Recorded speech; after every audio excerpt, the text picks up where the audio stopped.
اب اگر وہ تسبیح کرنے والوں میں سے نہ ہوتے فلولا انہ کان من المسبحین للبث فی بطنہ الی یوم یبعثون، تو قیامت کے دن تک اسی مچھلی کے پیٹ میں رہتے.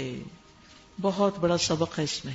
کیا کہ اس تسبیح کی وجہ سے وہ مچھلی کے پیٹ سے نکلے، مصیبت سے نجات پائی. کیا ہے تسبیح؟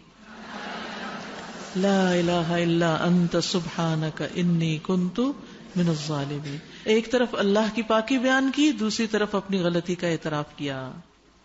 تو اللہ سبحانہ وتعالی نے ہمیں خبر دی ہے کہ وہ وہاں تسبیح کر رہے تھے، وہ نماز نہیں پڑھ رہے تھے وہاں، یا کچھ اور نہیں کر رہے تھے، تسبیح کر رہے تھے، کیونکہ مچھلی کے پیٹ میں اور کیا کر سکتے تھے. اور یہ تسبیح کرنا ہی ان کی نجات کا سبب بن گیا. تو یاد رکھیے، انسان کا نیک عمل اس کے کرنے والے کو اٹھا کھڑا کرتا ہے. خوشحالی میں کی ہوئی عبادت تکلیف میں کام آتی ہے.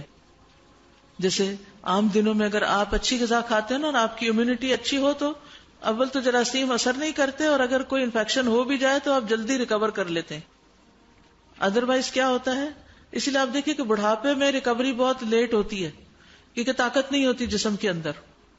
جسم خود فائٹ کرتا ہے نا بیماریوں سے، تو کر نہیں پاتا. تو یونس علیہ السلام پہلے بھی نیک کام کرتے تھے، بیچ میں تھوڑی سی غلطی ہو گئی، اور جب مچھلی کے پیٹ میں گئے تو کہا اللہ میری غلطی ہے، مجھ سے قصور ہوا. تو اللہ تعالیٰ نے ان کی سن لی. تو نیک اعمال جو ہوتے ہیں وہ انسان کی مصیبتوں کو دور کرنے کا ذریعہ بھی ہوتے ہیں. یاد کریے ان 3 لوگوں کا قصہ جو ایک سفر پہ جا رہے تھے، بارش ہوئی تو ایک غار میں چلے گئے، اور اتنے میں کیا ہوا، پتھر اوپر سے آ کے گرا اور دہانا بند ہو گیا اور وہ اندر قید ہو گئے. تینوں نے زور لگایا، پتھر ہلنے کا نام نہیں لے رہا تھا. اب موت یقینی تھی تو انہوں نے کیا کرنا شروع کیا، دعا کرنی شروع کی. دعا کیسے کی؟ اپنے نیک عمل کو وسیلہ بنا کے، اللہ میں نے جو یہ اور یہ کام کیا تھا اس کی وجہ سے میری اس مشکل کو آسان کر دے. اسی لیے جب آپ چاہیں کہ آپ کی کوئی مشکل آسان ہو، ایک طرف تسبیحات، دوسری طرف صدقہ خیرات، اور ساتھ اس کے دعا. اور انہوں نے دعا کس طرح کی؟ حدیث میں آتا ہے اللہم ان کنت تعلم انی فعلت ذلک ابتغاء وجہک فافرج عنا.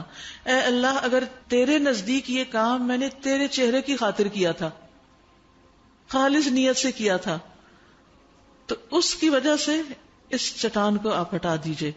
چنانچہ وہ چٹان ہٹا دی گئی. تو نیک اعمال انسان کے لیے دنیا میں بھی بڑی بڑی چٹانوں کو ہٹانے کا ذریعہ بن جاتے ہیں. ہم اکثر کہتے ہیں نا بندش ہے، رکاوٹ ہے، کہتے ہیں نا. کوئی بندہ ہی ہوگا جو کہے کہ کوئی رکاوٹ نہیں ہے میری زندگی میں. کوئی کچھ بھی نہیں کر سکتا. آپ ٹھیک ہو جائیں، خود اپنی غلطیوں کا اعتراف کر لیں، اللہ کی تسبیح کریں، صدقہ خیرات کریں، اور اگلی زندگی کو اچھا گزارنے کا عہد کریں، تو بندشیں دور ہو جائیں گی. ہمارے یہ اپنے ہی گناہ ہوتے ہیں جو ہمارے لیے رکاوٹ بن جاتے ہیں. تو کثرت سے اللہ کی طرف رجوع کریں، نا امید نہ ہو، امید کے ساتھ، یقین کے ساتھ.